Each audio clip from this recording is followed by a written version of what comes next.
I just remember thinking, my God, man, this can't be. I can't just fade off into oblivion like I wanted to do. I had the feeling within me, I just need to lay down. And I couldn't catch my breath.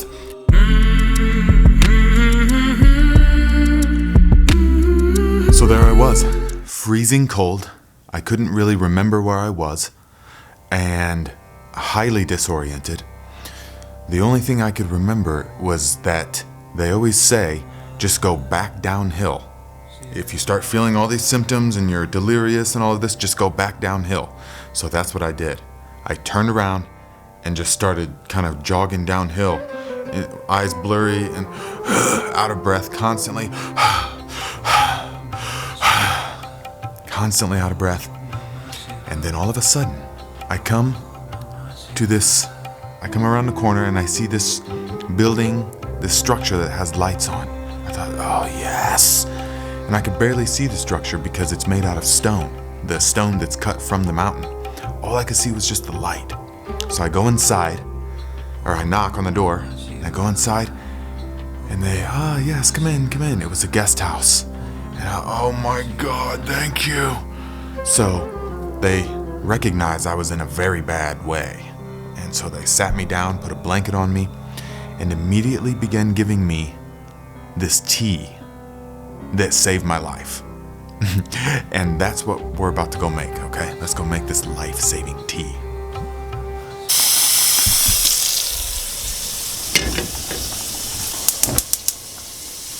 So for the next 3 days, I laid in a bed, just coming in and out of sleeping and laying there, getting up, getting more of this tea, and I managed to eat a little bit of the broth of the yak meat soup, or whatever it was. So here's what the tea was. Cloves. Next is ginger. You have to have fresh ginger. They had lots of it. And finally, the lemon. The life-saving, life-giving properties of the lemon.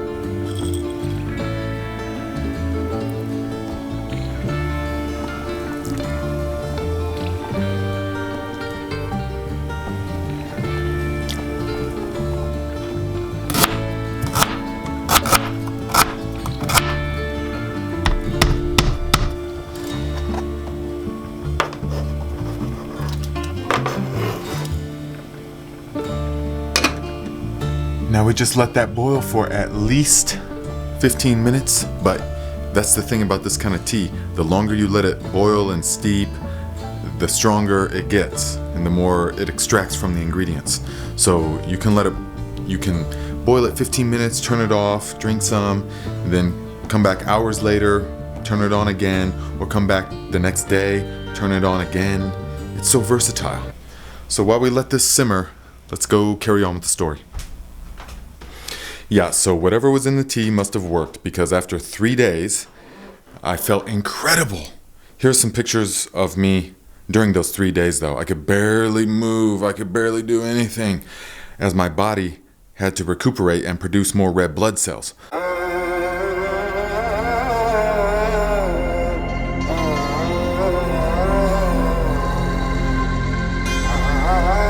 once it did, whoa, boy, I felt awesome.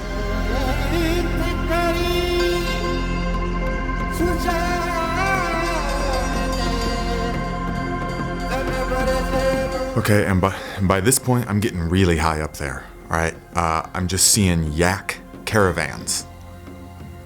Caravans of yaks bringing supplies for the upcoming climbing season.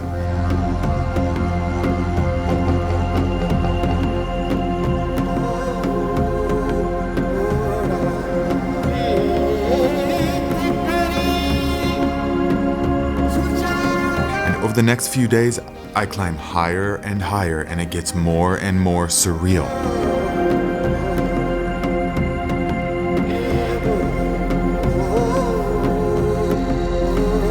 There was no more trees or plants of any kind. It was just moss. There was just moss over the rocks. No animals, no birds, no insects, just yaks.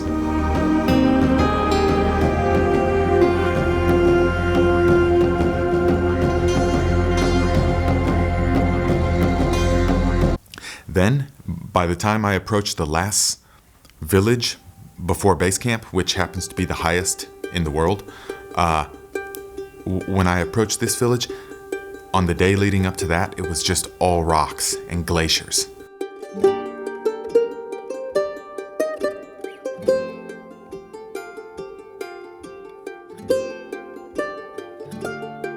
I had never seen glaciers before. It was incredible. You could hear them moving. Crack. You can tell that they were actually moving.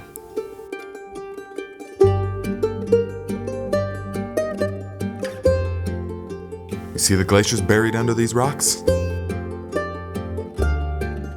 Or actually the rocks on top of the glaciers? It's all moving along like a frozen river.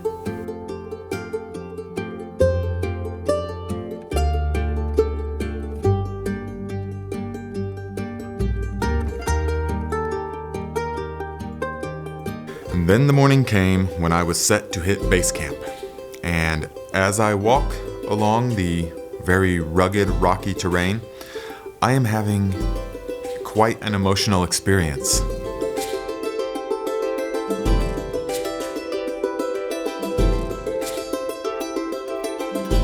Because you have to remember, at this point in my life, as you will know if you've watched all the previous episodes of this story, especially the first couple of them, just 6 months before I was at base camp, I was sitting in a factory, depressed, and just felt like I was going nowhere in my life. I had never done anything. I had never been out of this town.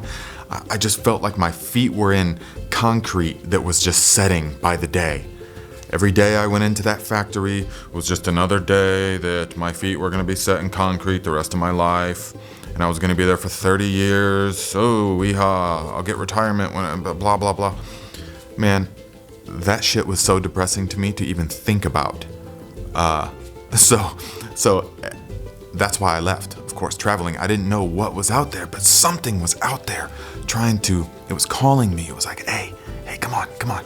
You got to experience this stuff. You just gotta experience it. And so this experience of climbing to base camp, for the first time, I really felt like I was out in the world.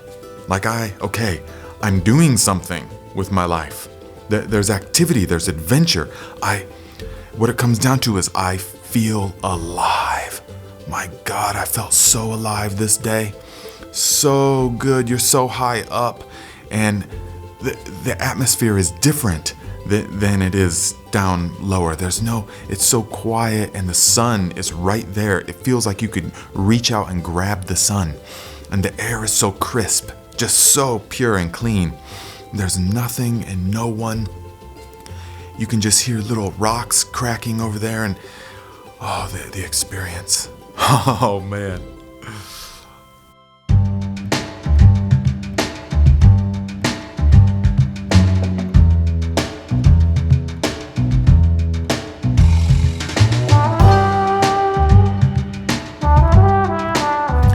I often still think about the beauty of this day, and it really marks a turning point in my traveling and in my life when, okay, I'm traveling. You don't have to serve a life sentence at the factory like you thought that you were going to, okay? And this is confirmation. Welcome to the world, my friend.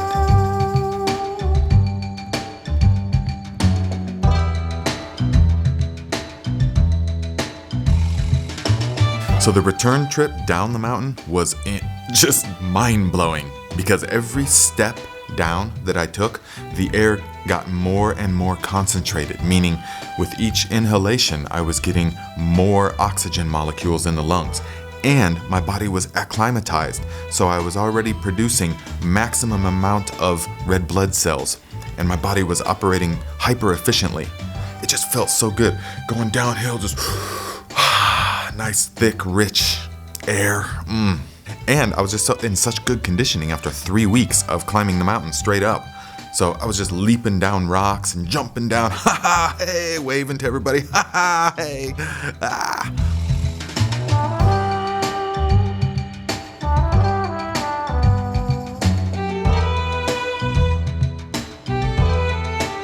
sense of accomplishment was unlike anything I'd ever experienced before.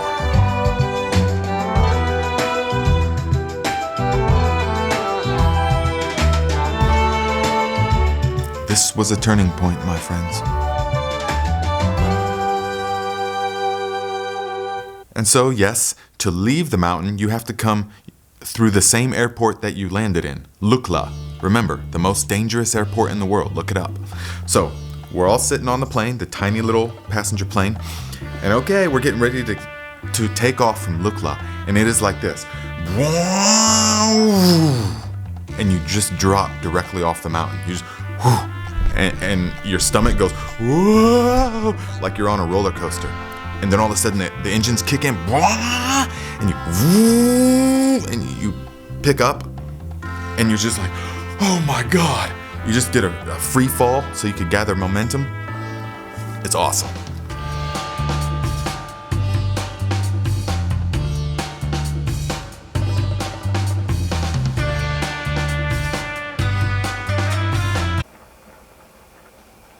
See, after 15-20 minutes, it will look like that. Once it's that color, then you can begin. But like I said, this can brew for however many hours or days you want it to. After it's done brewing and you pour it into your cup, then you add the lemon, because you need the lemon fresh like this. Then we will add honey.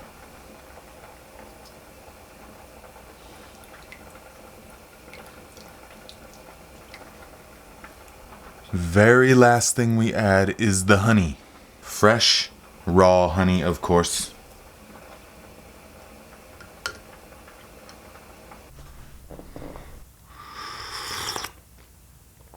Oh yeah, hot, life-giving.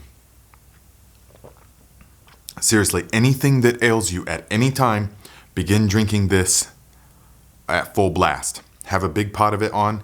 Anytime you feel any kind of ailment or throat or anything like that, it will cure it. It's amazing. Now, once back in Kathmandu, I tried to find the boys to tell them, my God, thank you so much. Young fellows, thank you for this suggestion, for bringing me to Mount Everest and having this experience.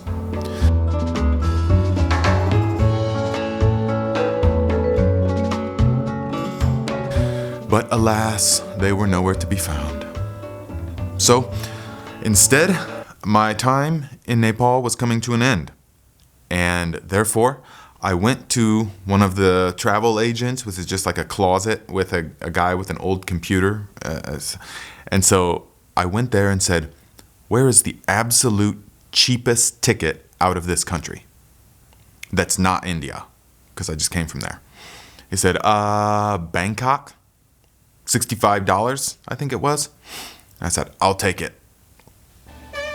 I get on the plane and head to Bangkok. Yes, Bangkok, Thailand, where a whole new experience awaited me. Yet I had no idea.